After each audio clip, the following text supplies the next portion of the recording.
think sometimes I've seen other parents maybe, or the philosophy of like, hey, let's protect, like say a grandparent is sick or something, and like, hey, let's protect our kids from what's going on, and just tell them when they're okay and that all of this was happening, you know, maybe.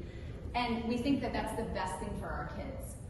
But I think in reality, it's bringing them along in the process and saying like, something's going on, this is the update, so that they can learn from that process. And if we have employees that have been, you know, protected from everything bad that has happened in their life, it is our responsibility to teach them and to give them the opportunity to say, this is a setback, this is something that is not, you know, maybe there's a performance issue. And so I think there is that sequence of conversations, kind of like the other panel was talking about with the customer when things are going wrong. There's a sequence of conversations that you have. And so having that sequence of conversations with an employee that is having a setback and saying, you know, maybe we can help make this better, change the, you know, a standard work or something to help them be successful, we can bring them along in that situation. And because I think sometimes it's easy to say like, oh, they're not doing it, let's just fire them because it's faster.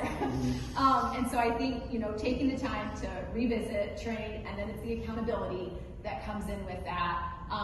It feels cumbersome sometimes, but I think when you're able to see the growth in that employee and then say, this is where they were and now this is where they are because of the time that we've invested in them, I think that is really where a win comes. Because that you can see the change happen when they're willing. Some people aren't willing to go through that process, but some of them are, and that's a really, really big win.